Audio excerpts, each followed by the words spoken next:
With neither cow nor ox in sight, this cart would appear abandoned.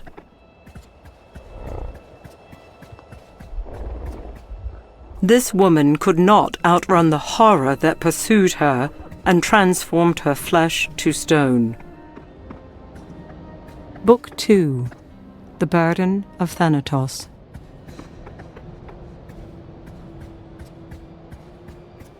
This simple farmer looks to have put up a fight, albeit in vain. 'Tis naught but the ashes from a spent fire. The handle and shaft of this simple shovel are made of walnut, its blade of pitted iron.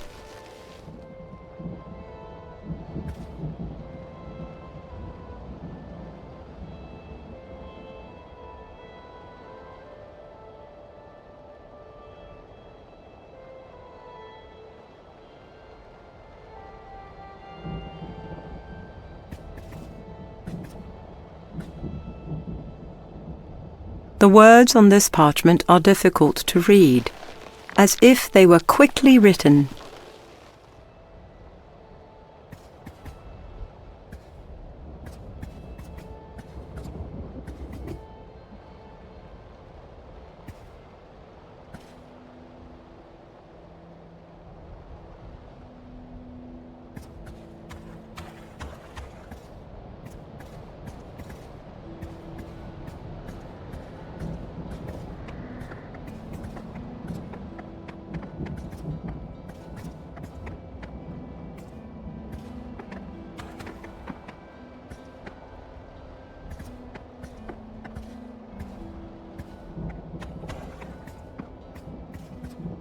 It is obvious that this man was trying to shield the woman from harm.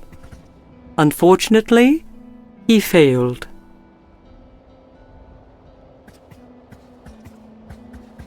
This man was attempting to crawl away from that which would bring him doom.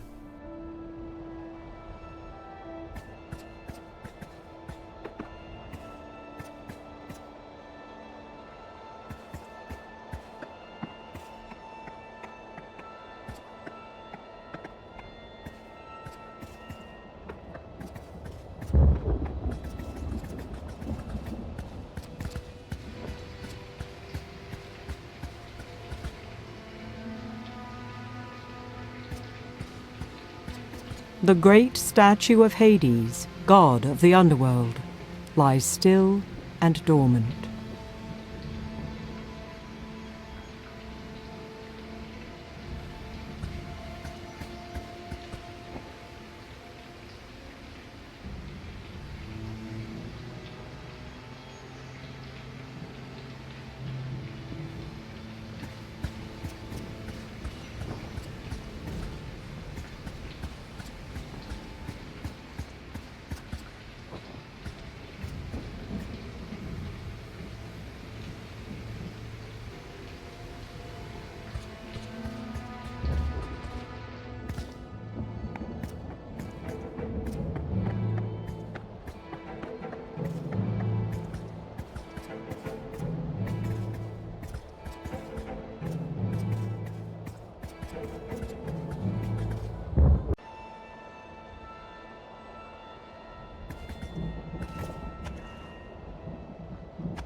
This stone statue is that of quiet Phlius, cup-bearer of sweet wines, possessor of a lion's heart.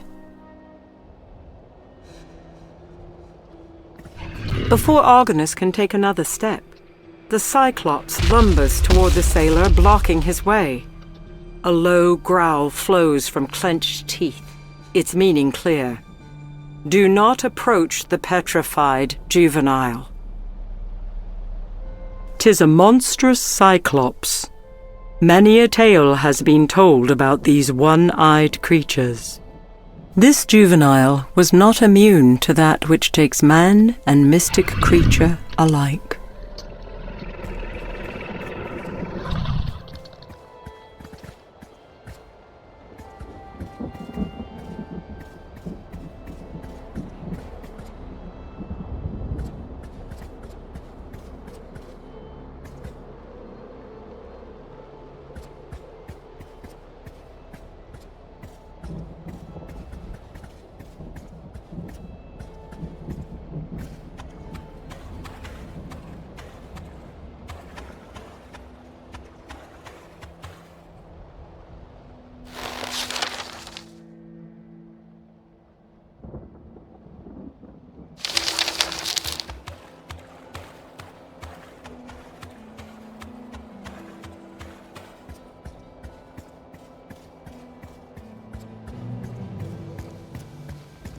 As soon as Argonus steps from the shadows, the daughters of Four Seas raise their heads, their shared eye sensing his presence.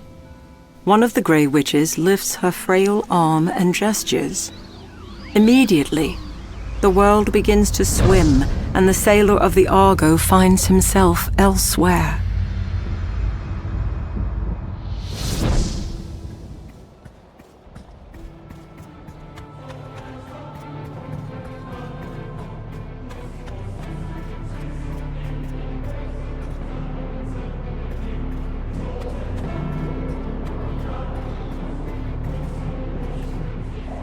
Argonus takes a single cautious step forward before two eyes, set like burning coals, narrow and stop him cold.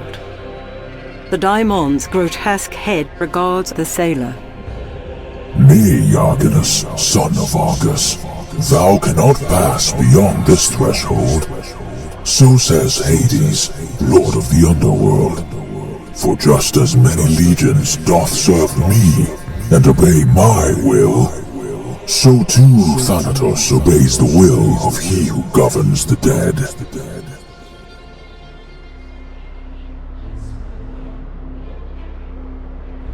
Enveloped in smoke, laced in poison, a massive creature bars entrance to the stone path ahead.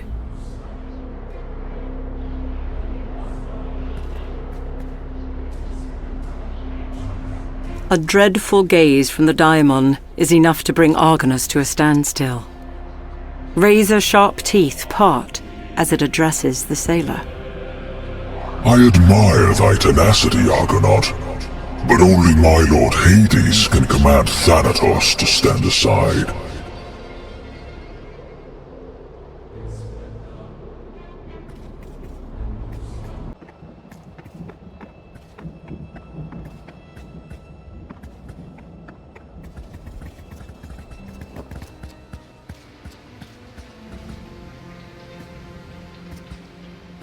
The owl cocks its head, as if listening. This stone is bereft of markings, offering no explanation for the small depression set into its surface. The yellow light it emits is curious.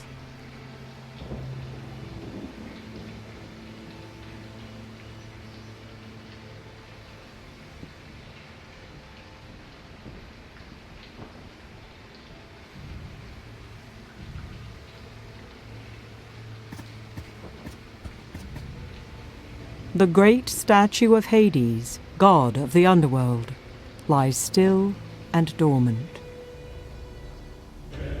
The great statue of Hades stirs, as if waking from a long, deep slumber. The god of the underworld looks about before his gaze settles upon the sailor. Argonus, son of Argus, the shipbuilder. I have heard your name spoken within the halls of Zeus, albeit in whispers, and even then through mediary. It is said that fair Athena herself has laid upon your frail shoulders a great burden. And while she charges you to seek out your comrades, I find it curious that the goddess of wisdom would care so much about that which Hades governs. The god looks away, as if seeking something that even he cannot find. I know a great many things, Argonus. I know when each soul departs this mortal coil. I know when they enter my realm, and I know on which dark river they set sail. However, what I do not know, Hades says, his eyes once again turning toward Argonus, is why the names of two sisters are also uttered high upon Olympus. There is an object, an orb that can grant me such an answer. Who would be my steward? Who would bring it here, to my temple, to me?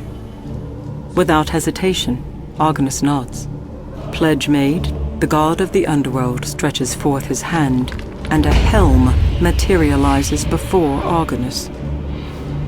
Take this helm of darkness. Wear it, and eyes will be blinded to you. Succeed in this boon, and I will provide you with something greater. A way forward where there was none.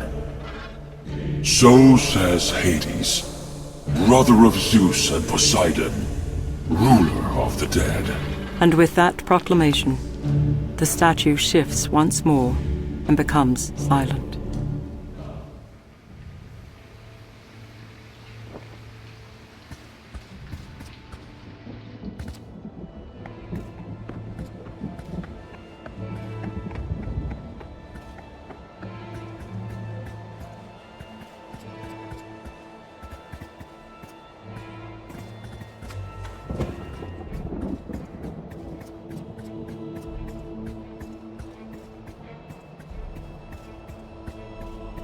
Even with his keen eyesight, the Cyclops is nescient of the helm-wearing Argonaut.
It does not take a chronicler, nor a seer, to recognize the women that warm themselves by the fire. They are the Grey-Eye, witches of well renown.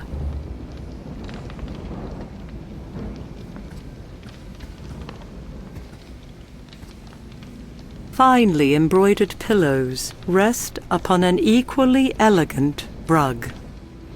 One can only speculate the strange purpose of such an apparatus. 'Tis fitting that an iron cauldron is found here, standing at the ready.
With the helm secure, Argonus attempts to slip past the daimon. The creature, however, is not so easily fooled. Step no closer, Argonaut, The daimon says. Didst thou think that mighty Thanatos is as blind as the Grey Eye? Lord Hades has made all things known to his servant.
The great statue of Hades, god of the underworld, lies still and dormant. The great statue of Hades moves once again. The god looks down upon Argonus, but simply shakes his head. 'Tis not the helm I require, sailor of the Argo, but that which can show me things I cannot see. Hades looks away and becomes still once more.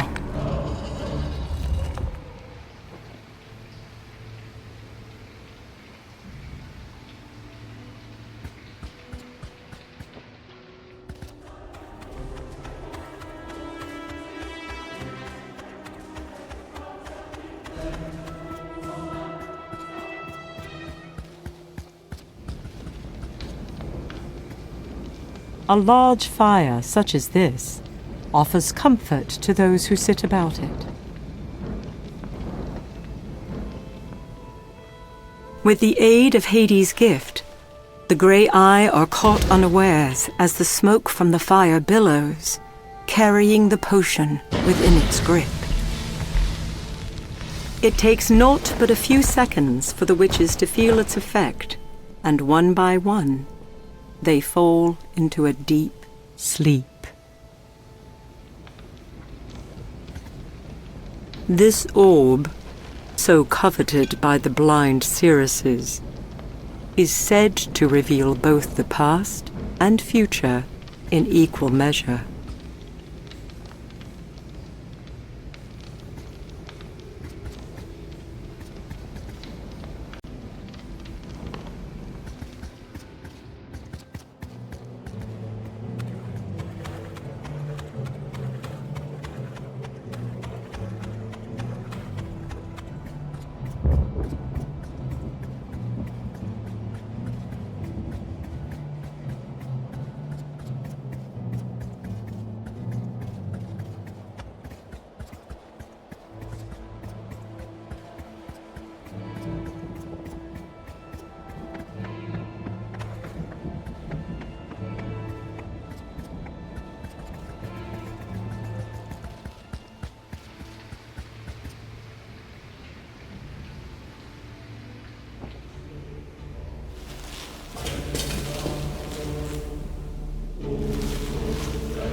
Argonus holds out his hand, and the all-seeing eye of the Grey Eye rises.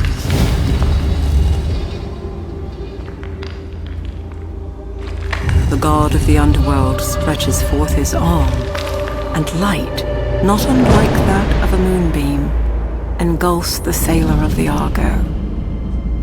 Argonus turns, and for the first time since setting foot upon this bedeviled isle, bears witness to his bane. With naught but a simple gaze, a woman, her hair like a nest of snakes, turns one of his shipmates into stone. The other creature, distraught, moves between the two, pleading. Stheno, this madness must end. How many more must perish to satiate your thirst for vengeance? Let us mourn our sister in peace. Let us return home.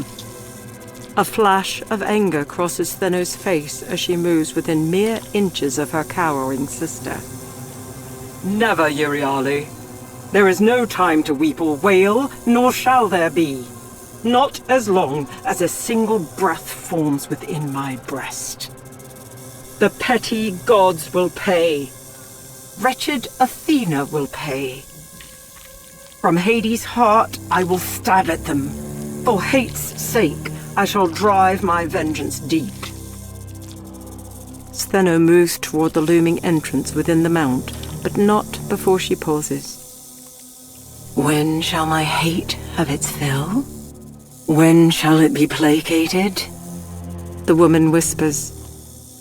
Never, Euryale. Never. And with that, Stheno is gone, and Euryale obediently follows her sister into the darkness, into her madness. The vision falters, and the light that fell from the hand of Hades follows before fading completely. The god of the underworld takes measure of Argonus, and with a final nod, the statue moves no more, and the helm vanishes from sight.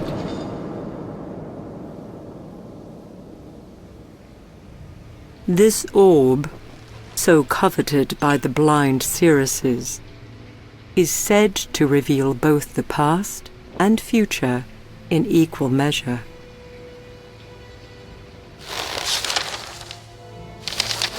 I have done the very thing that my brethren could not. I have stared into the loathsome eyes of the scourge and lived to tell the tale.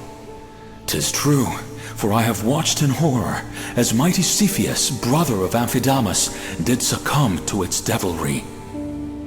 Those who doubt my sight, the apostates and illiterate, might say what I beheld was nothing more than a fevered dream, summoned from human frailties. Others would spout that the vision was a trick of the mind, a glamour to take hold of weak and hopeful fools. 'Tis not so. I know the thing witnessed by the sailor was neither feebled madness nor dark illusion. The form that death now takes, the very one that has brought the men of the Argo to ruin, is that of the dread Gorgons. Never will my eyes forget this, nor my heart forgive such great transgressions. My will is unfaltering, and I shall neither mourn nor wallow in my infirmities. No, I will bring a reckoning upon the heads of these creatures and the brood of vipers that nest thereon.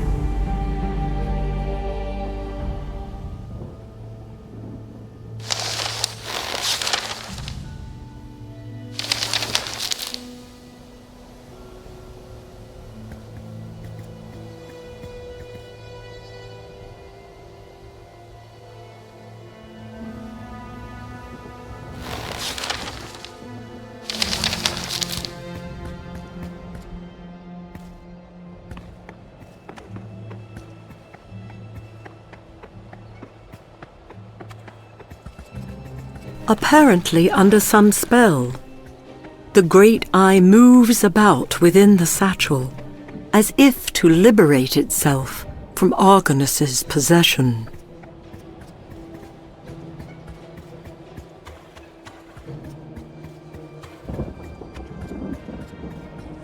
Apparently under some spell, the great eye moves about within the satchel, as if to liberate itself from Argonus's possession.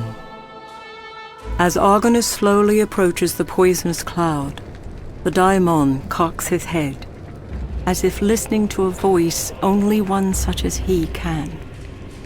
Seconds pass before the beast turns his attention to the sailor trembling before him.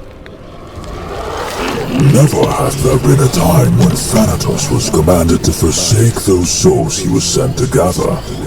And yet, this is the will of Hades, the one to whom I am subject. Once again, the daimon looks away before finally letting his dark gaze settle upon Argonus.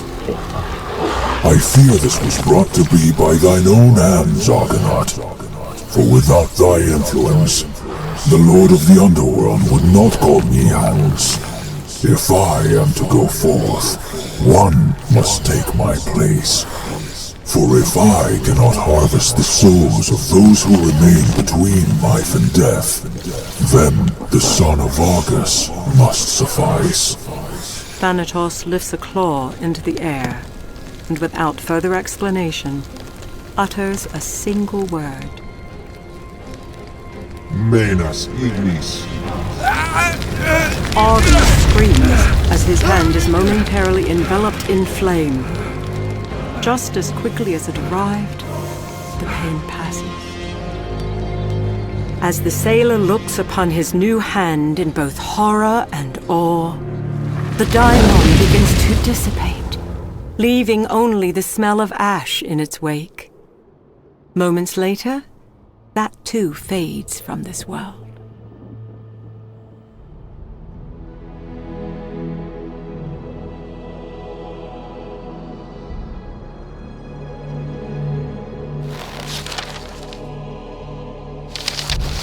Forgive this historian, as I find it impossible to fully comprehend, much less lay onto parchment, that which concerns the burden laid upon me by the daimon.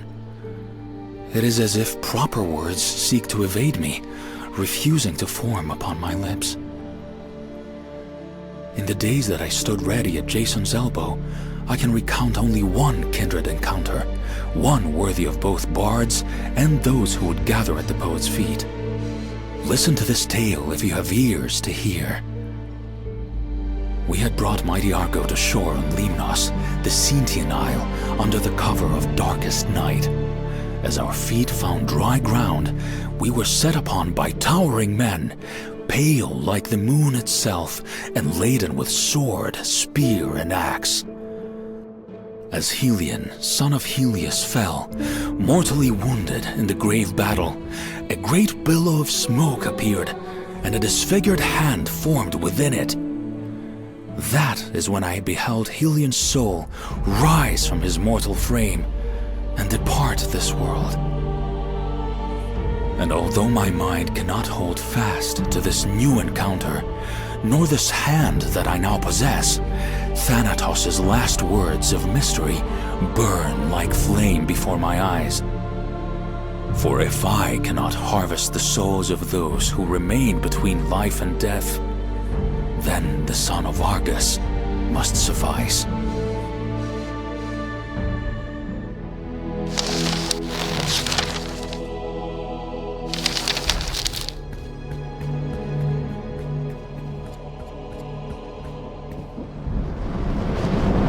The air about Argonus suddenly grows heavy, and without warning, a rift opens, and the favored daughter of Zeus steps through. Athena smiles at the sailor. Well done and done, Argonus. You have proved yourself much more than a historian, much more than a simple sailor. And now, I sense in you a new thing, the goddess says, tilting her head. Do not withhold this gift from those who sailed blue seas and grey swells. Nor should you give up on your brethren, for while many have fallen, some still live. Again, I say to you, seek them out and save them. For the ones that have brought them low, you have now seen with your own eyes, Stheno and Euryale, creatures of madness and spite. Athena's eyes narrow as she speaks with great authority. Gird yourself for what is ahead, son of Argus. Do not grow weary, for fair Athena is with you, and a boat awaits. The goddess slowly nods her head, and without another word, is taken up into the sky once more.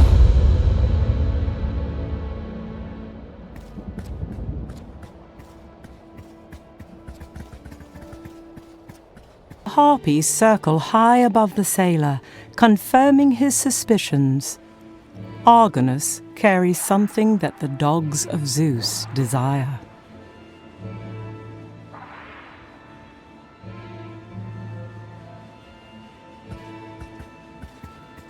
The name of this woman, or where she was returning from, will never be known. Argonus holds out his hand and calls upon the power of the daimon. The statue quickly falters before collapsing completely.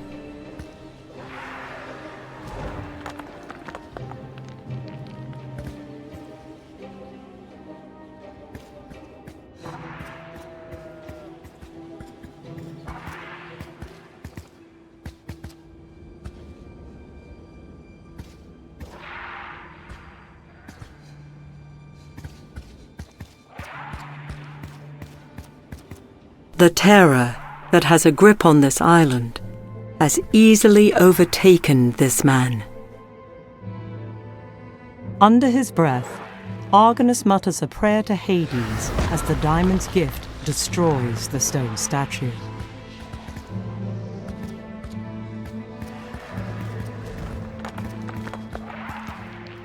This appears to be a note written on fine parchment.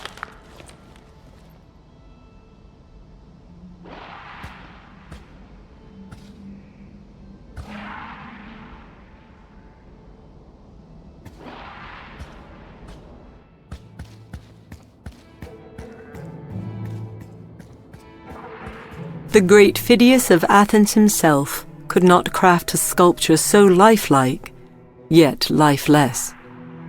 Argonus calls upon the power of the daimon, turning the stone statue into nothing more than dust. This boy was caught off guard and had little time to discern friend from foe.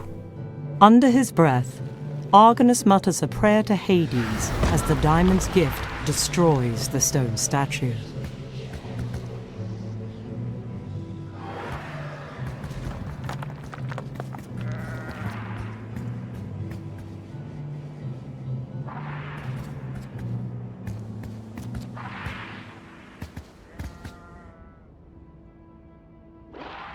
This wooden chest is adorned with silver embellishments and a simple keyhole.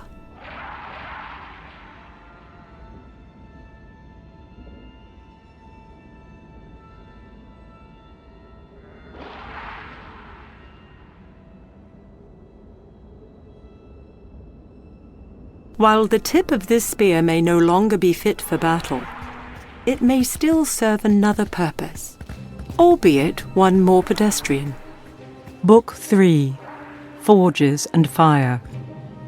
Neither man nor woman is granted mercy from the scourge that stalks this isle.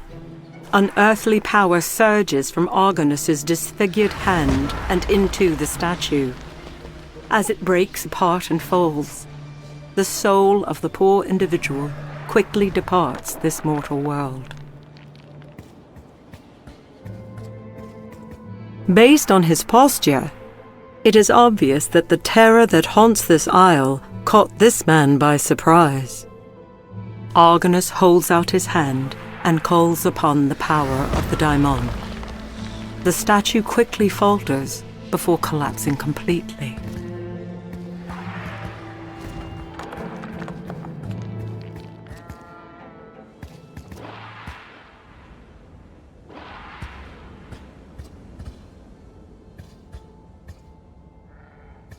Without a sturdy hammer and tongs such as these, How would a smith bend iron and bronze to his will?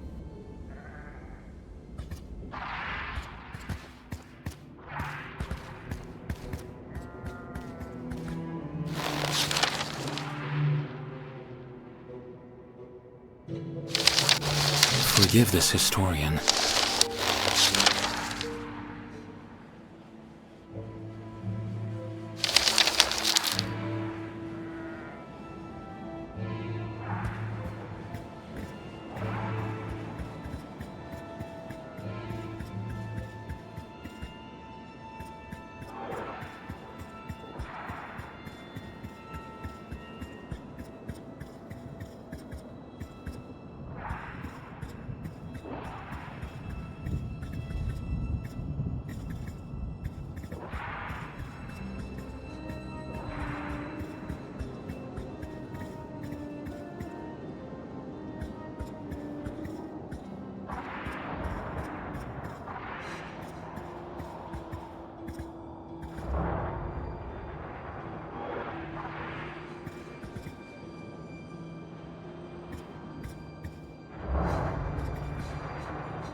The gaze from the griffin brings the sailor pause. Argonus slowly retreats, leaving the golden treasure be. The remains of baskets are strewn upon the rocks. Perhaps these once contained offerings meant to satiate the beast.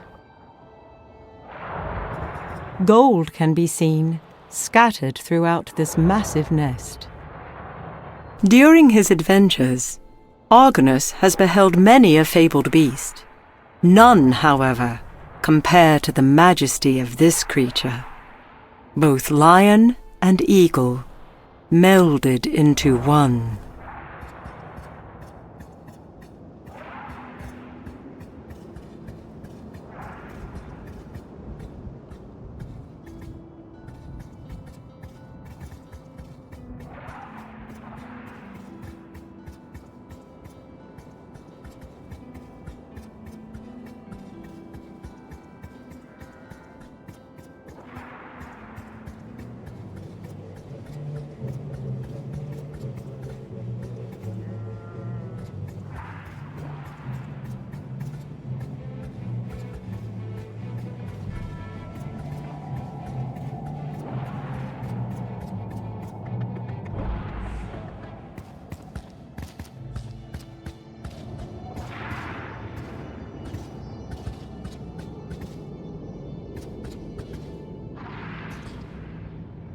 A sturdy hammer and tongs such as these. These silver adornments have been left as an offering to the god Hephaestus.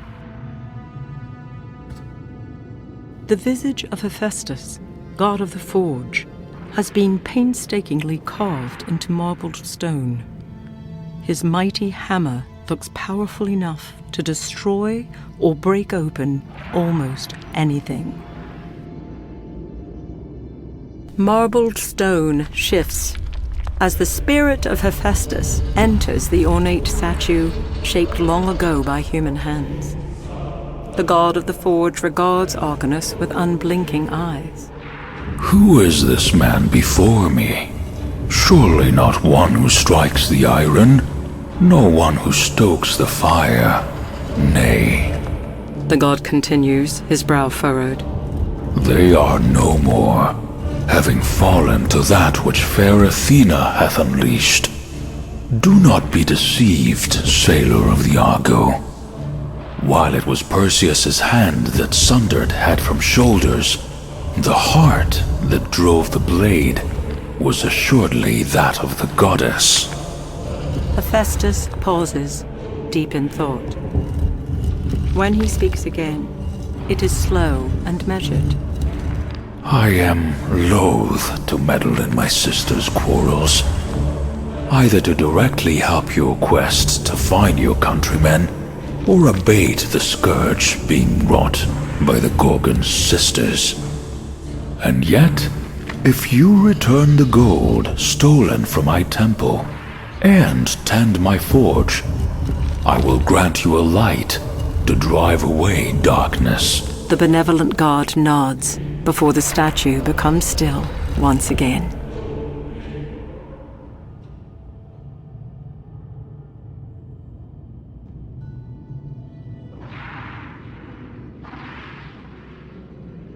The note reads, Celius, the beast upon the hill must once again be appeased.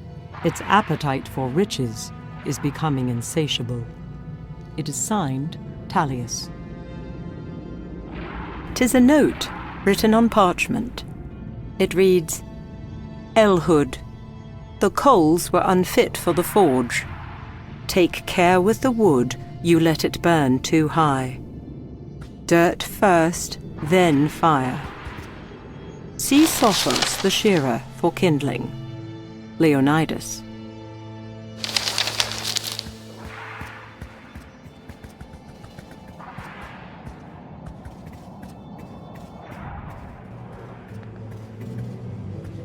This appears to be nothing more than a simple basket, perhaps used in a... Argonus adds the golden apples he is... This woman, no doubt a worshipper by her garment, shall forever pluck at wild flowers.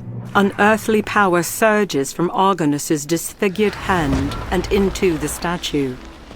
As it breaks apart and falls, the soul of the poor individual quickly departs this mortal world.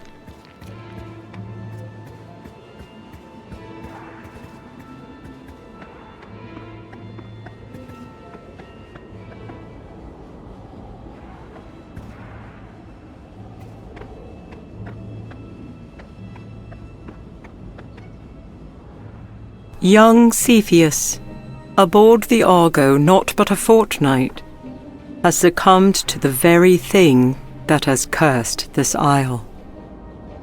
Knowing that nothing else can be done for his friend, Argonus uses the power of the diamond to release the Argonaut's soul.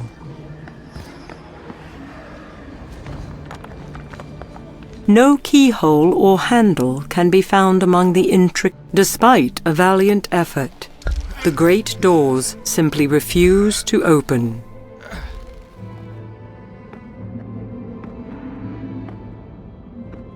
While the stone facade is unfamiliar, the strangely shaped hole is not.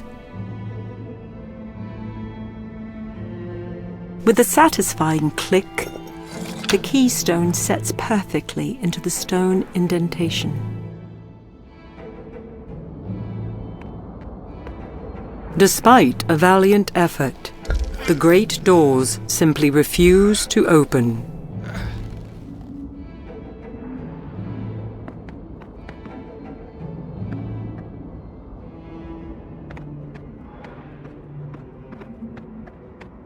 This statue is of Minos, the king of Crete and son of Zeus and Europa.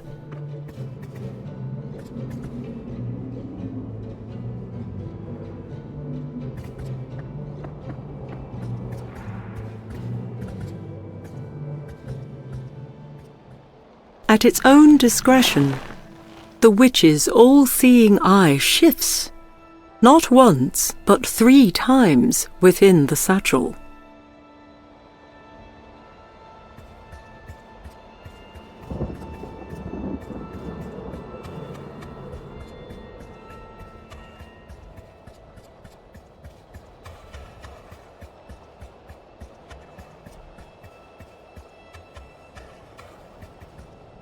With heavy heart, Argonus watches as stone falls to the earth, even as the freed soul of the Argonaut rises.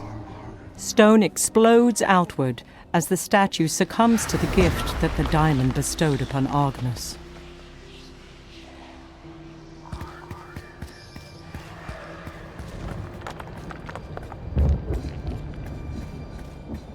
As the statue crumbles to the ground, the soul of the villager rises and dissipates.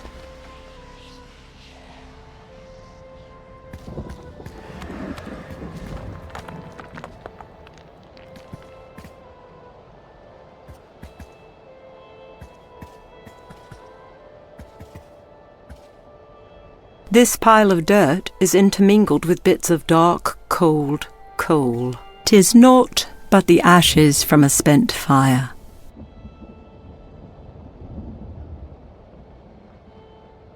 Argonus drops the wood into the pit.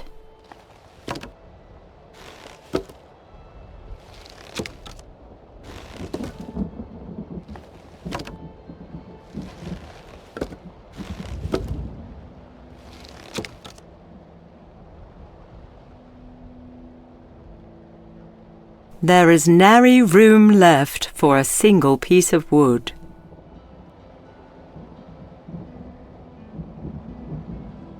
This necklace is not unlike one that was worn by Peleus. The flint and steel are inadequate to start a fire by themselves. A soft tinder is required to produce the flame.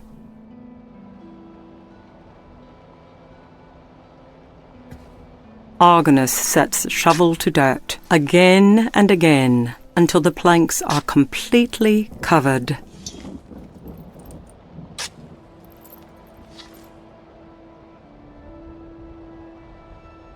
With the exception of a large hole at the top, dirt covers the wooden pile, creating a simple kiln.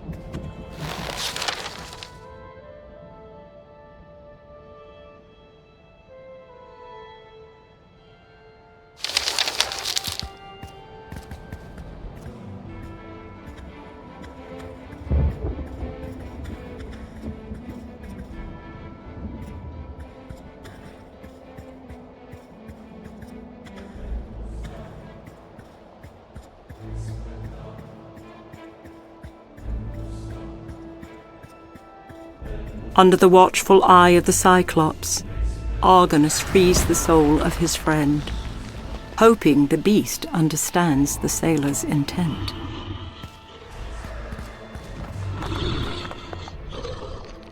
Argonus approaches the petrified creature slowly, glancing back and forth between it and the adult Cyclops. When Argonus reaches the stone creature, he realizes that the adult not only witnessed him freeing the soul of the Argonaut, but must have grasped what could be done for his child. Raising his hand slowly, Argonus allows the power of the diamond to flow through him and into the young Cyclops. The adult begins to wail as the stone breaks, falling to the earth just as the soul of the beast rises and dissipates. His mission of mercy complete, Argonus turns toward the huge beast, his head low. The creature looks at him for a moment, before turning and slowly disappearing from sight.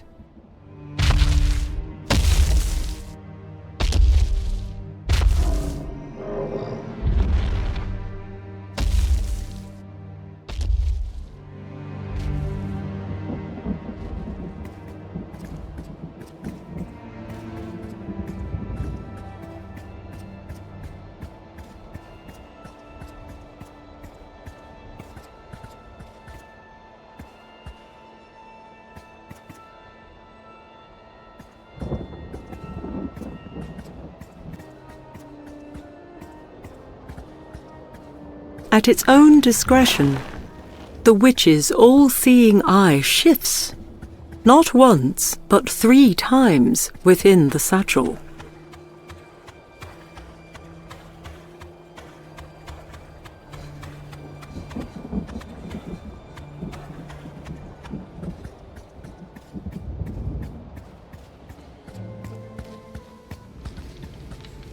Cautiously, Argonus approaches the distraught Grey-Eye, their one eye held out before him, an olive branch extended. Before he can utter a single word, the orb is lifted from his palm, and moments later, gently comes to rest in old, gnarled hands. The sailor braces for retribution, but none appears. The seeresses merely sit in silence. Finally, the first speaks, her voice low and raspy. This we have not foreseen. The second follows. Stolen yet returned. The third continues. A quandary set before us.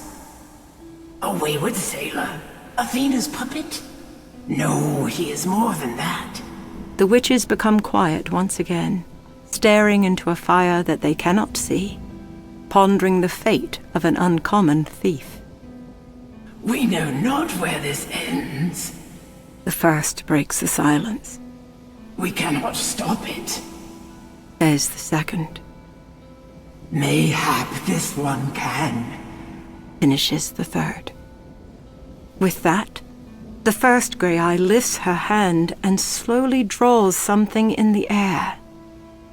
The world around Argonus wavers, and he becomes a captive audience to words once spoken between goddess and mortal man. Come, my lovely Medusa, lay with me again. Oh, please, great Poseidon, I cannot. I am sworn in service to Athena. Oh, no. No! Poseidon, you dare defile what is mine? And here, in my sacred temple? Mind thy tongue, Athena. Yes, the Lord of the Seas dares. But what of it? Nothing you can do can bring me to harm. Perhaps that is true. But the same cannot be said of this woman. My goddess, please. Forgive me. Athena, no!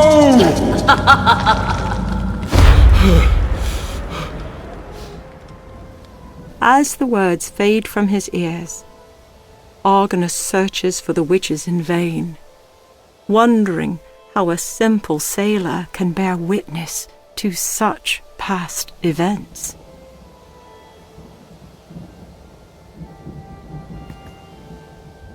A large fire such as this offers comfort to those who sit about it.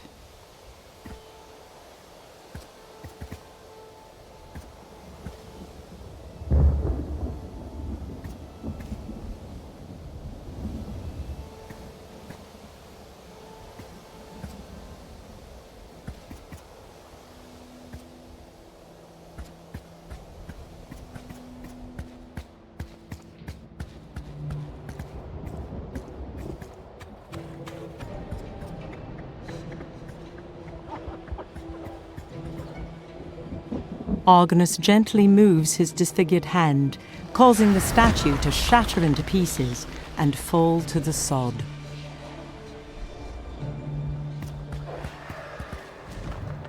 The great white horse recognizes Argonus, and within moments carries the sailor of the Argo over the gorge and into the grey skies above.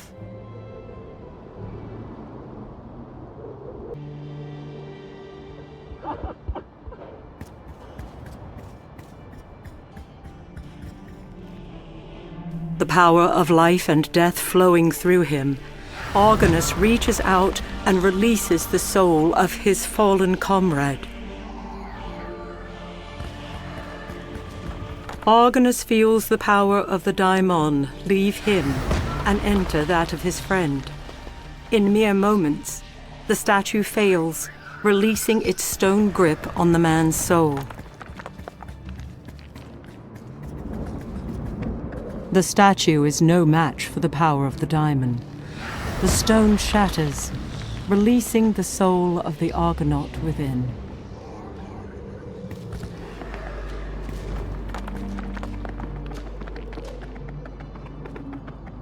Unearthly power surges from Argonus's disfigured hand and into the statue.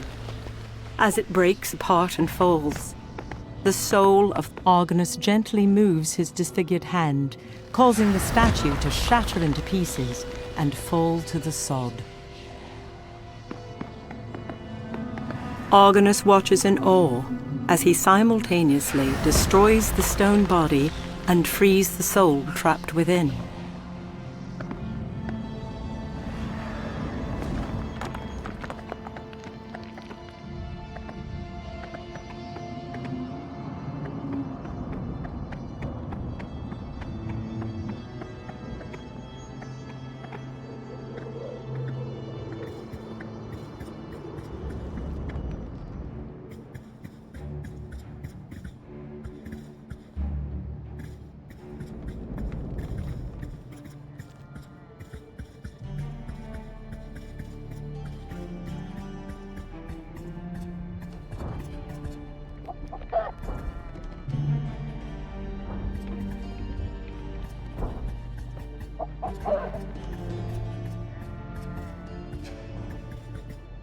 Argonus watches in awe as he simultaneously destroys the stone body and frees the soul trapped within.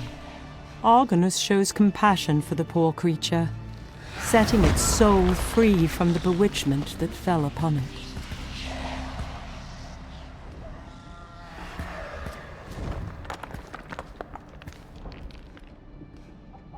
The poorly constructed shelf is laden with bottles, vases, and foodstuff. This simple bronze key lacks any sort of embellishment.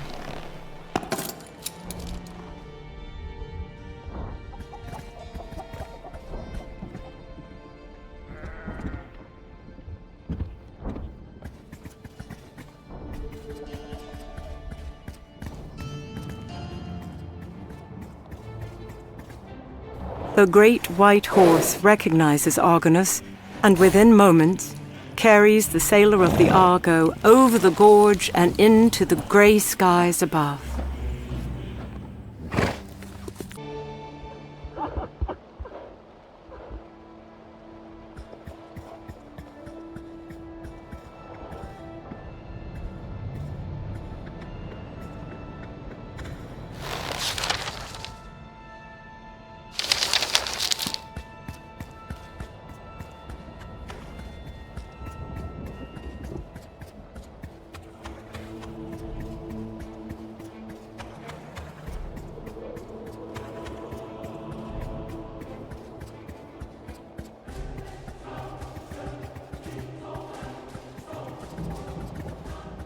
The harpies circle high above the sailor, confirming his suspicions.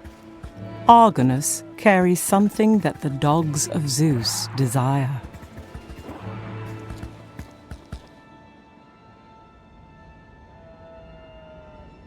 Argonus sets the key into the keyhole before pulling open the lid, revealing its contents. The shape and color of this keystone is familiar, mirroring the one pulled from wet sand.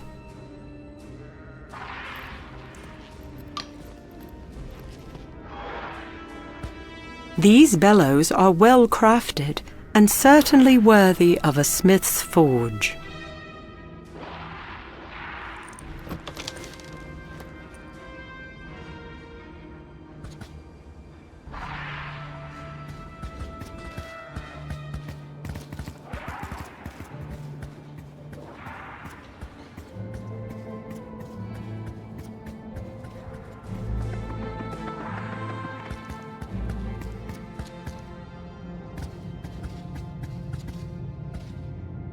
It would appear a piece of the forge is missing.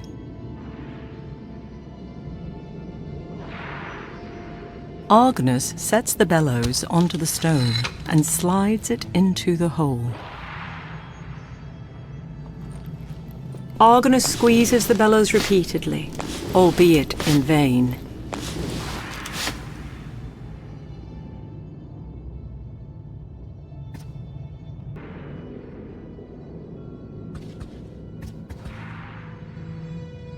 The owl cocks its head, as if listening.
Argonus puts his weight against the stone, but he's unable to move the statue even a hand's breadth. Without warning, the Cyclops appears, his single eye moving back and forth between Argonus and the broken statuary. The docile creature wraps its massive fingers around the stone fragment, and, with a grunt, moves the impediment aside. The Cyclops bellows at the sky before fixing its gaze on the historian. Argonus nods with understanding as the creature wanders away. The sailor's merciful boon has been paid back in full.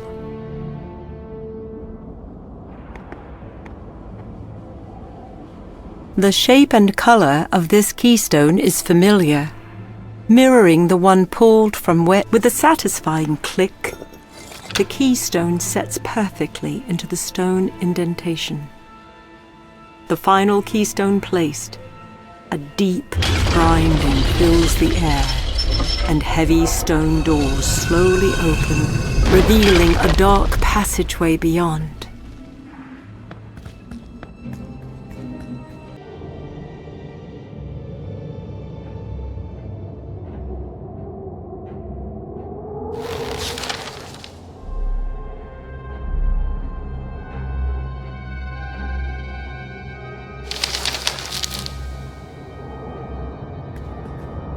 The surface of the stone shows circular impressions, but they are difficult to discern in this dim light.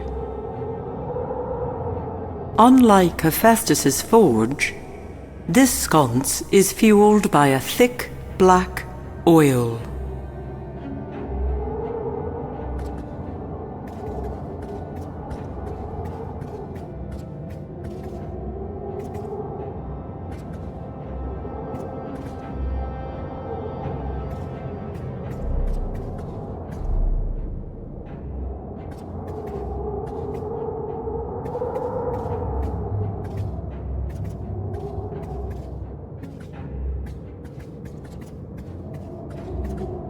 The harpies circle high above the sailor, confirming his suspicions.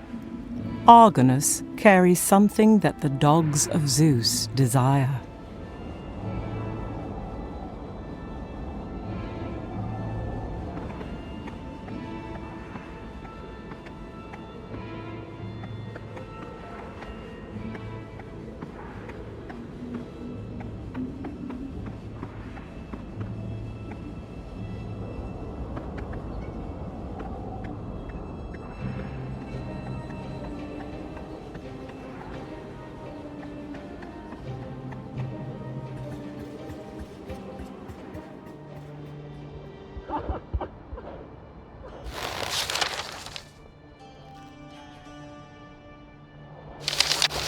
Not once, either within dream or vision, did this sailor of broad seas and salted winds foresee such a thing.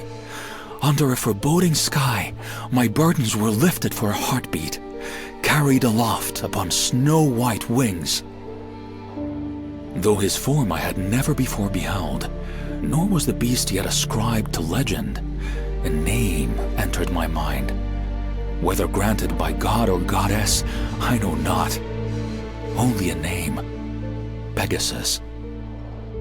But should I find such soundless words curious?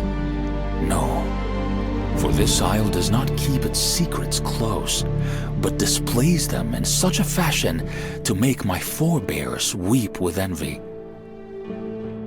Upon these white sands, and beneath its dark shadows, wonders both fair and foul are commonplace, each fighting to fetter my heart with chains of great hope or utter despair. Shall either exalt in triumph?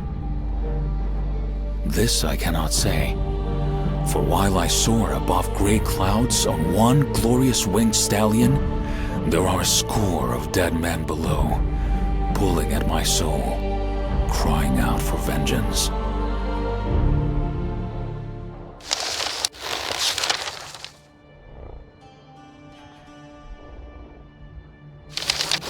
Let it be known that while I did...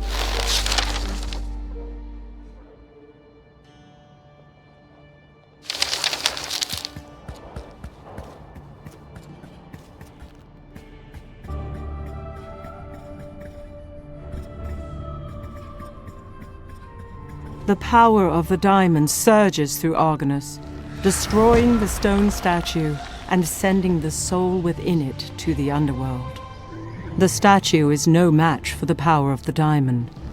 The stone shatters, releasing the soul of the Argonaut within.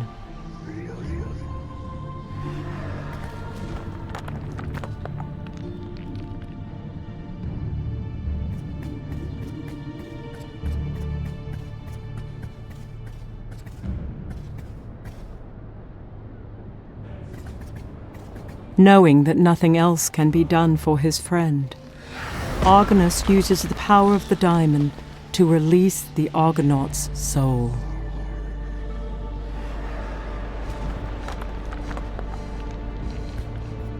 Never did Argonus imagine that he would witness such horrors upon his friends, much less be the instrument of their salvation.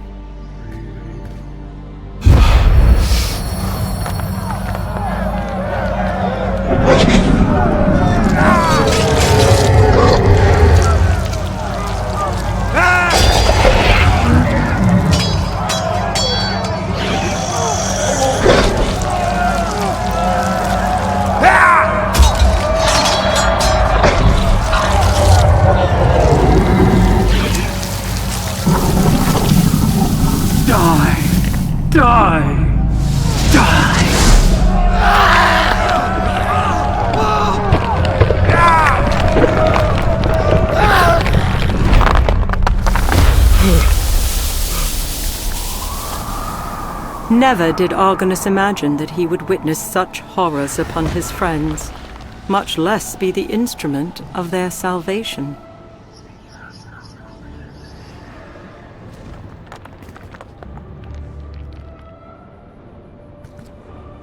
Argonus releases the diamond's power, freeing the soul of his friend from his prison of stone. With heavy heart, Argonus watches as stone falls to the earth, even as the freed soul of the Argonaut rises. If not for its stone plight, as the Hydra crumbles to the sod, the soul of the beast does not appear, nor does it succumb to Hades' call and depart to the underworld. Amidst the rubble, a large stone remains, unscathed by the power of the diamond's touch.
With a simple gesture, Argonus frees the soul of the animal from its stone prison.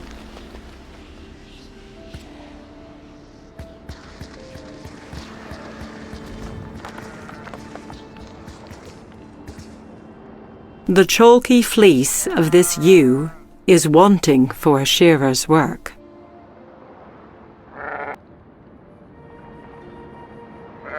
With a quick stroke, Argonus removes a small clump of the beast's fleece.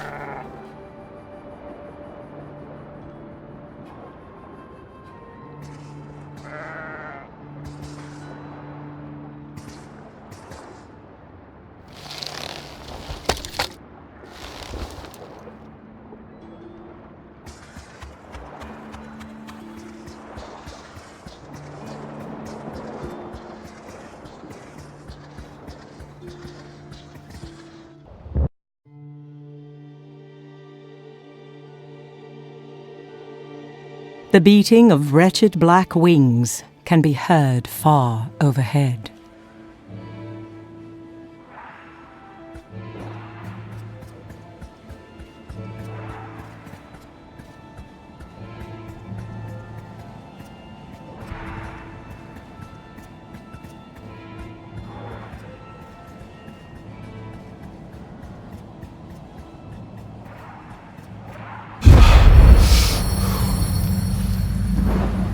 Come, Pellis. Sit by the fire. Do not tarry in darkness, as it is only shadows you chase. Mayhap so, Nauplius. But is it not what is cloaked in shadows we seek? That which has brought all we know to ruin? That I cannot say. But ponder this. If fair Athena appeared before us, bestowing hope, would she not also offer protection? I know not. All that is certain is that a fear grips my heart like no other. Athena's promises do little to... Hold! What manner of creature are...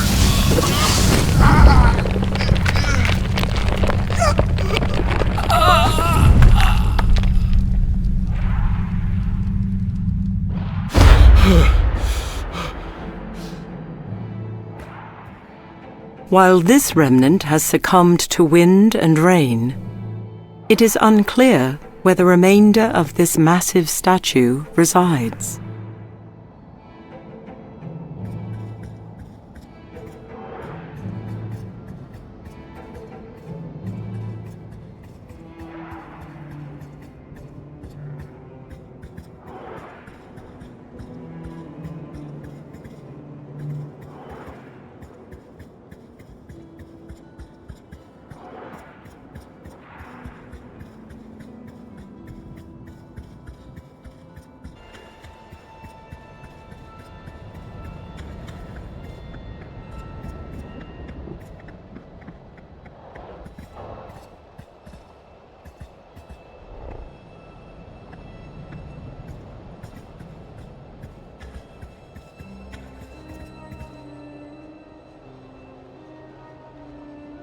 It takes only a single strike of steel on flint to produce a fine flame.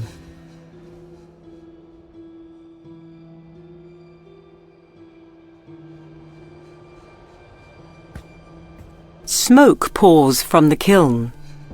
Given time, the makeshift structure will yield a modest amount of charcoal. This pile of dirt is intermingled with bits of dark, cold coal.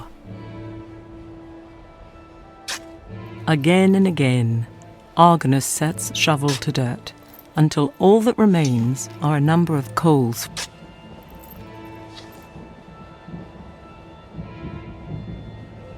It takes Argonus a minute or so to remove the coals from the pit.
Argonus squeezes the bellows repeatedly, albeit in vain. This stone forge is bereft of coal and, for the moment, useless.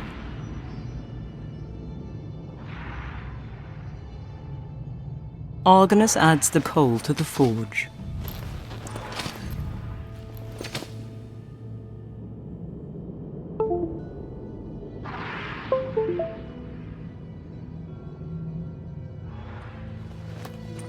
Argonus sets the wool into the forge.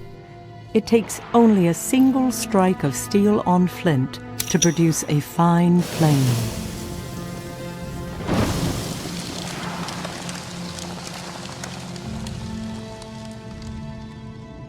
Argonus squeezes the bellows repeatedly, fanning the flames of the forge until the coals blaze with an intense heat.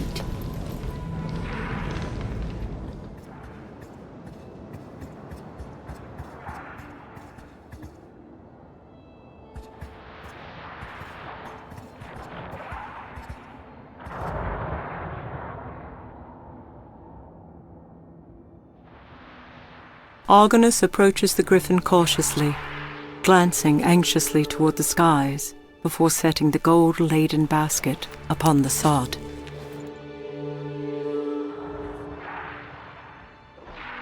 The beast immediately takes notice, as the treasure is simply too great to resist. After a moment, it leaves its hoard unguarded. All at once, the air is replete with the rush of wings and unearthly screams. The dogs of Zeus descend as one, intent on claiming the savory prize as their own. Although fear grips his breast, Argonus makes haste, quickly seizing several of the golden pieces before the unearthly combatants take notice.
Like a hunter returning with prized spoils, Argonus holds the golden artifacts high, and the statue of Hephaestus stirs. Well done, Argonus, The god of smiths says, nodding. While I will not interfere with that which has been set into motion, mighty Hephaestus can instruct, can he not? The god motions to the forge. 4 things are paramount, Argonaut. Coal for the fire, air to stoke, metal to shape, and a tool to shape it. He then points to Argonus. Sailor, historian, mapmaker, and soon metallurgist. Surely your father Argus would approve. And with that, Hephaestus looks away and moves no more.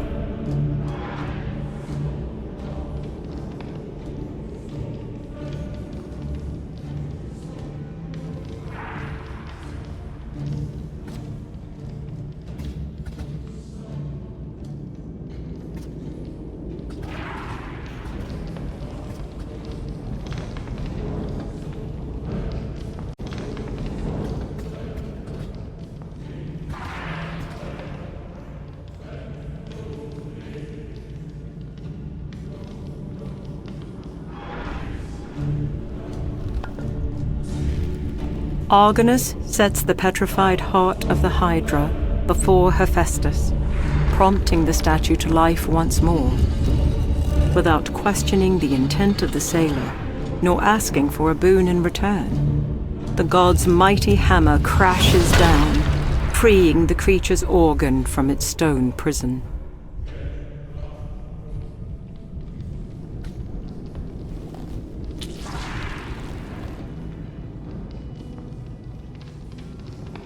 Certainly the heart of a Methosian Hydra should not reside in the satchel of a sailor, but rather in something more preternatural.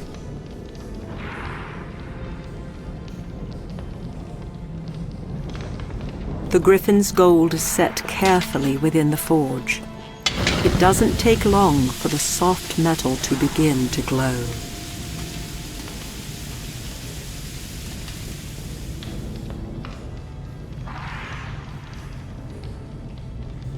A strong, steady flame burns within the confines of the forge.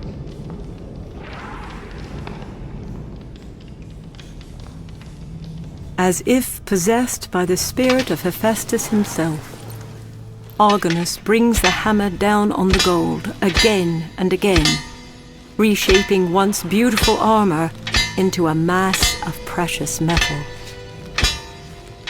Divine power continues to drive his strokes, as unrecognizable form takes shape and after time becomes something far more than the sailor thought he could construct.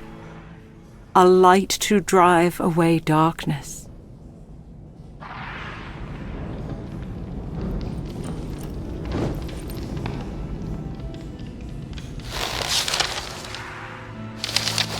No one would fault the sailor if I were to recount, at great length and with great detail, the clash of the magnificent winged creatures I have just borne witness. For surely, even a novice storyteller could lift and embellish the battle for Hephaestus's gold with great plum and ardor. Nor shall I speak at great length about the god of the forge himself, although I would be remiss if I did not mention the great gift granted this sailor, a golden torch of unquenchable fire. I shall instead speak plainly on the thing that begs to be brought from shadow into light, the very nature of the gods themselves. I possess neither need nor desire to debate their existence, for I have received both mercy from their hands and been found wanting in their sight. No, it is not their divinity I question. It is their motives. Why would those who rule on high choose to inhabit stone visages on an uncharted isle? Why intercede with a simple sailor, graciously offering burden and blessing in equal portion?